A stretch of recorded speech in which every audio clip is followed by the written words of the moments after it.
Welcome back. Noshki और पंजगोर में दुश्मनों का बड़ा हमला नाकाम बना दिया गया। 13 दहशतगर्द मारे गए। फायरिंग के तबादले में ऑफिसर समेत 7 सिक्योरिटी एहलकारों ने जामे शहादत नोश किया। 4 एहलकार जख्मी हुए। ISPR ने बताया है जवानों ने दुश्मनों के खिलाफ बर वक्त और मौसर कार्रवाई की। पंजगोर में सर्च ऑपरेशन जारी है। सिक्योरिटी फोर्सेज ने 4 से 5 दहशतगर्दों को घेर रखा है। दहशतगर्दों के अफगानिस्तान और भारत से राब्ते पकड़े गए।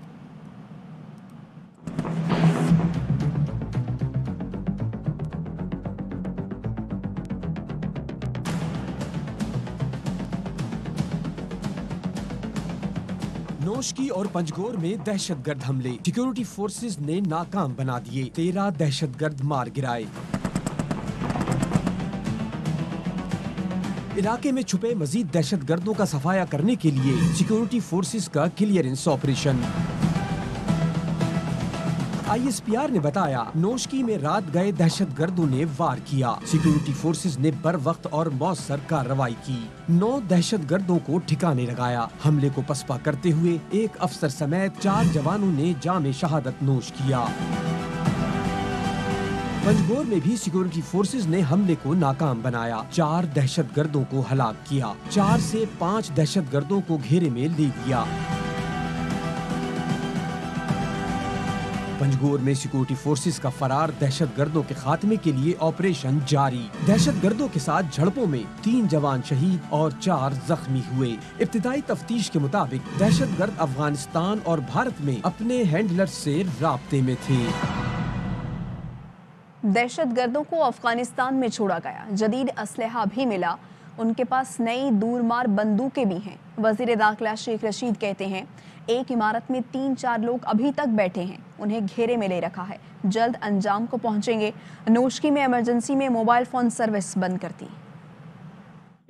3-4 लोग अभी बैठे हुए हैं, लेकिन वो घेरे में हैं। नोशकी को अभी इमरजेंसी में वहाँ मोबाइल फोन सर्विस बंद कर रहे हैं। कम्युनिकेशन तो कई दफा पकड़ी गई है इनकी। इनको वो मॉडर्न असला भी मिला है। अफगानिस्तान में छोड़ के गए हैं लोग। इनके पास दूर मार जो राइफल्स हैं वो भी नया असला आया है। पिछले कुछ दिनों से GTP with the support of the Indian अपने हमलों में इजाफा कर रहे हैं। 4 सूबाई चीफ सेक्रेटरीज और IGs को अलर्ट जारी किया है। पाक फौज के जो अजीम जवान है वो दहशतगर्दी खत्म करके दम देंगे।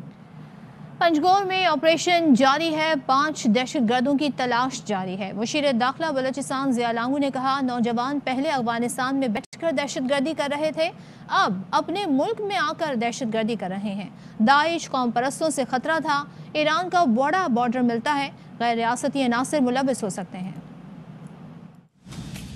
इन्होंने कल रात को कार्रवाई की। सिक्योरिटी फोर्सेज ने जानों का नजराना देकर तबाही से बचाया। वहाँ ऑपरेशन भी चल रहा है। 4 से 5 दहशतगर्द लड़ाई के दौरान बाजार में गए, वहाँ मौजूद जिंदा हैं। हमारे नौजवान हैं, कभी अफगानिस्तान में बैठकर पाकिस्तान के खिलाफ कर रहे थे दहशतगर्दी, अभी वो यहाँ आकर अपने मुल्क में ही एक दहशतगर्दी फैला रहे हैं। दाइश की तरफ से थ्रेट्स थे, नेशनलिस्ट की तरफ से भी थ्रेट्स थे। इस दफा जो अटैक्स हुए हैं बहुत बड़ा बॉर्डर ईरान का भी लगा हुआ है। जरूरी नहीं है कि वहाँ से स्टेट एलिमेंट्स उनको सपोर्ट कर लें, नॉन स्टेट एलिमेंट्स भी हो सकते हैं। और विफाक का वार्निंग लेटर सिंध को मिल गया। दहशतगर्द किसी भी जगह नुकसान पहुंचा सकते हैं। हिफाजती इक़दामात को यकीनी बनाया जाए। बात करेंगे, अरबाब चांडियो हमारे साथ मौजूद हैं। अरबाब, वार्निंग लेटर में मजीद क्या लिखा गया है? जी, वफाकी वजारत दाखिला की जानिब से सिंध के महकमा होम को एक मरासला जिसमें वार्निंग लेटर जारी किया गया है। इस लेटर में ये कहा गया है कि मुमकिना तौर पर दहशतगर्द जिन्होंने कल यहाँ पर बलूचिस्तान में भी कार्रवाई की वो मुमकिना तौर पर सिंध में भी कार्रवाई कर सकते हैं। लिहाजा तमाम उन मकामात पर हिफाजती इंतजामात कर लिए जाए जहाँ पर मुमकिना तौर पर दहशतगर्द उन मकामात को नुकसान पहुँचा सकते हैं। जैसे कि आपको पता है कि सिंध की एक वसी सरहद बलूचिस्तान से मिलती है और वहाँ बलूचिस्तान के कुछ चोर रास्ते भी हैं जहाँ से दहशतगर्द चोरी मुख्तलिफ रास्तों से गुजर कर सिंध में दाखिल होकर कोई कार्रवाई कर सकते हैं। जबकि सिंध के बलूचिस्तान और पंजाब से मिलने वाले बार्डर पर मज़ीद चौकसी बढ़ा दी गई है और ख़ुसूसन दारुल खिलाफा कराची में जो है रेंजर्स और दीगर जो इदारे हैं उन्हें मज़ीद अलर्ट कर दिया गया है।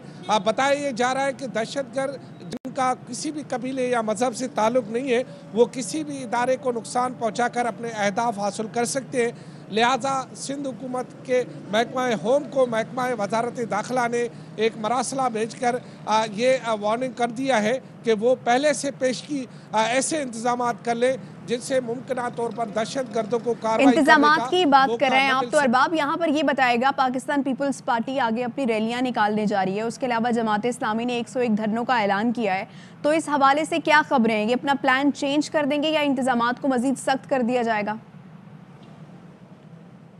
जी, मेरे ख्याल में दोनों ऑप्शन मौजूद हैं। अगर पाकिस्तान पीपल्स पार्टी या उसकी सिंध हुकूमत ये समझती है कि इस थ्रेड के बावजूद वो पुरअमन तौर पर अपना एहतजाज कराची से खैबर तक कर सकते हैं तो वो उन्हें कर लेना चाहिए। अगर वो नहीं समझते तो फिर उन्हें आवाम की हिफाजत के लिए अपने फैसले पर नज़रसानी करनी चाहिए, क्योंकि दहशतगर्द कहीं भी किसी भी जगह पर कोई भी कार्रवाई कर सकता है। और इसके लिए आपको पता है कि मैंने बताया कि सिंध और बलूचिस्तान का एक वसी एक सरहदी इलाका है और उसमें कुछ चोर रास्ते भी हैं।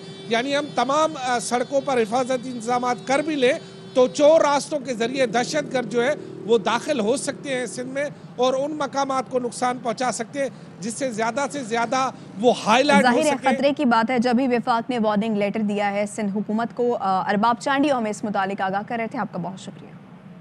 वज़ीर आज़म इमरान खान का ट्वीट, कहते हैं सिक्योरिटी फोर्सेज ने पंजगोर और नोशकी में दहशतगर्द हमलों को नाकाम बनाया।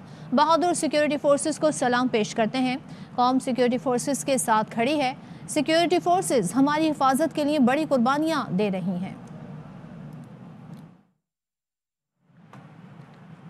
मास्टरमाइंड्स को छुपने की जगह नहीं मिलेगी, मुशीर बराए कौमी सलामती डॉक्टर मुईद यूसुफ का ट्वीट।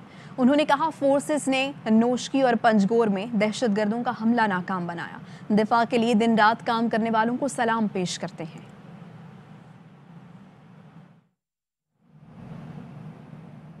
इंटेलिजेंस ने फिर बड़ा मंसूबा बेनकाब कर दिया। दहशतगर्दों के अफगानिस्तान और भारत से राब्ते पकड़ लिए।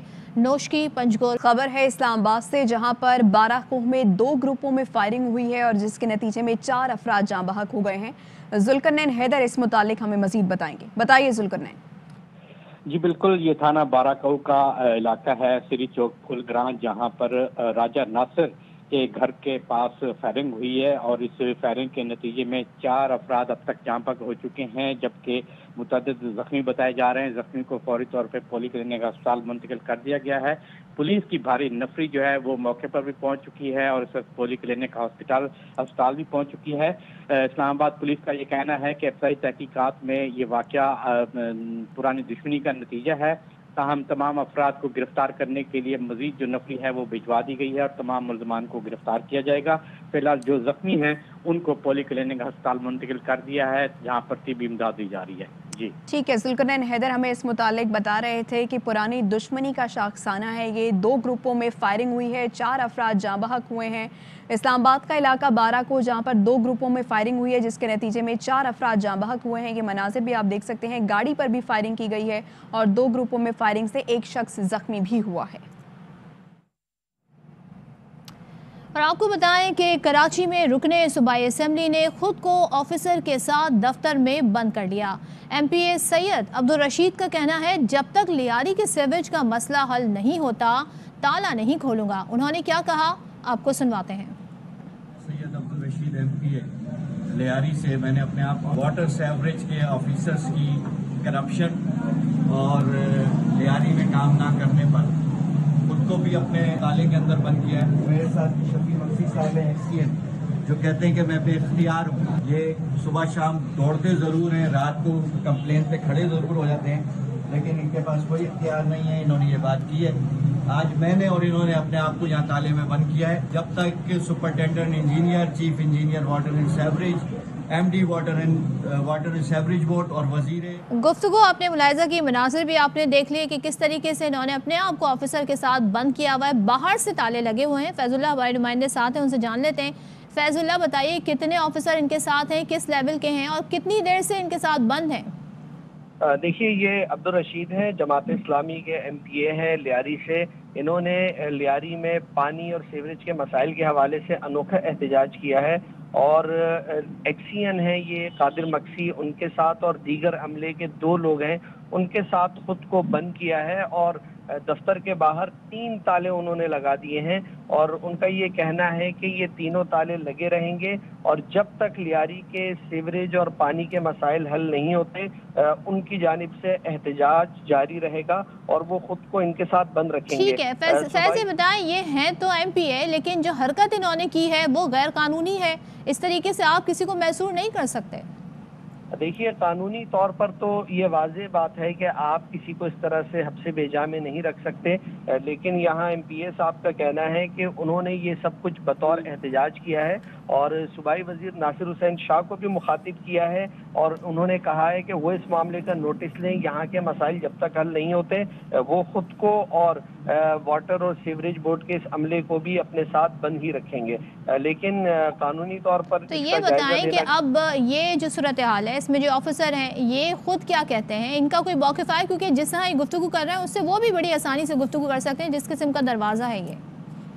बिल्कुल, उनकी तरफ से अभी तक कोई मौक़िफ़ सामने नहीं आ सका है, वो वहाँ मौजूद हैं। अलबत्ता एमपीए अब्दुल रशीद ने जो उनकी तर्जुमानी की है, उनका ये कहना है कि जो ये अफसरान मौजूद है, ये अमला मौजूद है, ये काम करने के लिए आ तो जाता है लेकिन इनसे काम होता नहीं है और ये मुकम्मल नहीं कर पाते, इसलिए आज उन्होंने बतौर एहतजाज इनके साथ भी खुद को बंद कर लिया है और अब अपना एहतजाज रिकॉर्ड करा रहे हैं। ये एहतजाज का अनोखा तरीका है। कराची से रुकने सूबाई असम्बली हैं और इन्होंने कहा है कि जब तक मेरे इलाके के सीवरेज का पानी का मसला हल नहीं होता तब तक ये ऑफिसर मेरे साथ बंद रहेंगे। मनाजिर हमने आपको दिखा दिए, हमारे नुमाइंदे फैजुल्लाह इस हवाले से हमें आगाह कर रहे थे। वापस आएंगे एक ब्रेक के बाद। और अब कराची से खबर शामिल करेंगे। कराची में एक शख्स ने बीवी को ज़िबा करके खुदकुशी कर ली। हमारे नुमाइंदे सलमान लोधी साथ हैं, उनसे डिटेल जानते हैं। सलमान, ये क्या वाक़या है? देखिए, आपकी आवाज़ समझ नहीं आई लेकिन मैं आपको बताऊं, मैं मंजूर कॉलोनी के उस मुकाम पर मौजूद हूं जहां पर ये अफसोसनाक वाक़या पेश आया। मेरे कैमरामैन बिल्कुल आपको वो घर दिखाएंगे जहां पे ये वाक़या पेश आया। 2 लाशें मिली हैं। पुलिस का कहना है कि दोनों अफराद मियाँ बीवी हैं। अब पुलिस को शक है कि शौहर ने बीवी को कत्ल किया, उसके बाद इसने मुबैना तौर पर खुदकुशी की। धागा काटने वाले कटर के साथ बीवी पर वार किए और उसके गले को ज़िबा भी किया गया। गले पर भी धार के निशानात हैं। अहम बात यह है कि घर में 7 बच्चों के वालिदैन थे और जो दीगर बच्चे थे, कोई बच्चा छत पे था, कोई नीचे उतरा हुआ था, कोई भी इस वाक़े का ऐनी शायद नहीं है। पुलिस को ये शक है, पुलिस को ये लग रहा है कि शौहर ने बीवी को कत्ल करने के बाद फंदा लगाकर खुदकुशी कर ली। बच्चों ने जब ये देखा तो पुलिस को फौरी तौर पर इतला दी और पुलिस जब आई है तो लाश शौहर की पंखे से लटकी हुई थी। पुलिस को ये लग रहा है कि कोई और इस वाक़े में मुलव्विस ना हो या फिर ये खुदकुशी जाहिर करने का वाक़या ना हो, तो पुलिस ने क्राइम सीन यूनिट को भी यहाँ पे तलब कर दिया। ये तो पुलिस पता लगाएगी सलमान, लेकिन ये बताइएगा कि क्या कहते हैं ख़ास तौर पे जिनके रिश्तेदार हैं, अहले इलाका हैं, क्या इनमें झगड़ा था, क्या हुआ था, किस बिना पर इतना इंतहाई इक़दाम उठाया? देखिए, घर वालों ने अब तक पुलिस को जो बयान दिया उसमें कहना था कि आए रोज़ झगड़े तो होते रहते थे मियाँ बीवी के दरमियान। सैफुल्ला नाम है शौहर का और बीवी का नाम आमना है। झगड़े इनके दरमियान मामूल थे। आज किस वजह से ये वाक़या पेश आया, क्योंकि घर के अंदर मियाँ बीवी के अलावा कोई और मौजूद नहीं था। आप घर देखेंगे, काफ़ी बड़ी एक इमारत है। बच्चे भी, कुछ बच्चे नीचे थे, कुछ बच्चे छतों पर थे। तो उन लोगों ने ये बयान दिया कि वो ऐनी शायद तो नहीं है इस वाक़े की, लेकिन उन्होंने ये बयान दिया कि झगड़ा था। लेकिन आज क्या वजह बनी कि इंतहाई इक़दाम उठाया गया, इस हवाले से ये अभी तो घर वालों को भी नहीं पता, लेकिन झगड़ों का जरूर बच्चों ने पुलिस को बताया। अच्छा, तो पुलिस किस बुनियाद पे इस नतीजे पर पहुंची है कि पहले शौहर ने बीवी को मारा और फिर खुदकुशी कर ली? देखिए, घर के जो वकुआ के हालात देखे पुलिस ने, उस पर पुलिस को ये लग रहा है क्योंकि बीवी की लाश सोफे पे रखी हुई थी और कटर जो धागे का एक छोटा सा कटर है उससे कत्ल किया गया और वो आला कत्ल भी उसी मुकाम पर मौजूद था। ठीक साथ उस कमरे में शौहर की लाश पंखे से लटकी हुई थी और पंखे के साथ चरपाई थी। और ज़्यादा तौर पर पुलिस का ये कहना है कि इस किस्म का वकुआ ये मालूम होता है कि बीवी को शौहर ने कत्ल किया, उसके बाद खुदकुशी की। लेकिन क्योंकि पुलिस को ये लग रहा है कि कहीं ऐसी चीज़ ना हो कि कोई और थर्ड पर्सन करके गया हो, तो उसकी बुनियाद पर तहकीकात के लिए फॉरेंसिक की जहाँ पे टीमें तलब की गई हैं। यानी कि ये पहलू भी पुलिस इस पर गौर कर रही है कि कहीं कोई और इसमें मुलव्विस ना हो। लेकिन जो बच्चे हैं, कितने बच्चे हैं, क्या उम्रें हैं? कोई बच्चा इतना बड़ा है कि वो कुछ बता सके क्या हुआ, और जिस वक्त ये हुआ वाकया वो कहाँ थे? देखिए 7 बच्चे हैं, 4 बेटे हैं, 3 बेटियां हैं और इनके कुछ बच्चे काम भी करते हैं, कुछ बच्चे बेरोजगार हैं लेकिन कुछ बच्चे काम भी करते हैं। तो बच्चे छोटे भी हैं, बड़े भी हैं और जिनको हम एडल्ट कह सकते हैं, एडल्ट भी बच्चे हैं। बच्चे कुछ काम भी करते थे। बच्चों ने पुलिस को ये बताया कि वालिदैन में अक्सर कई मामलात पे झगड़ा रहता था।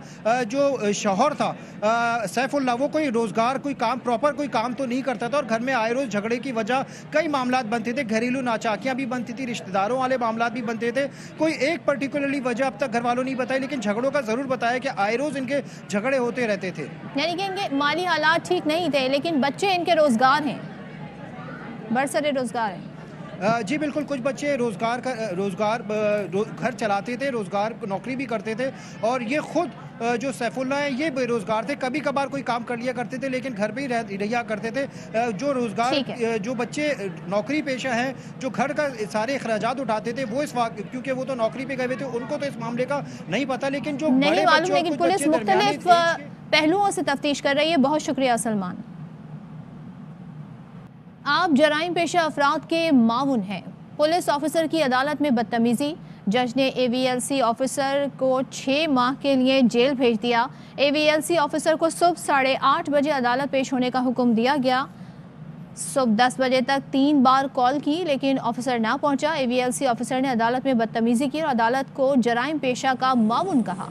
ऑफिसर ने शो कॉज नोटिस का जवाब देने से इनकार किया। पुलिस ऑफिसर ने गुस्से में बुखला को भी क्रिमिनल कह दिया। बदतमीजी करने पर अदालत ने इंस्पेक्टर फिदा हुसैन लगारी को 6 माह कैद की सजा सुना दी और 3000 रुपए जुर्माने अदा करने का भी हुक्म दिया। जुर्माना अदा न करने पर मजीद 7 यौम सजा भुगतना होगी।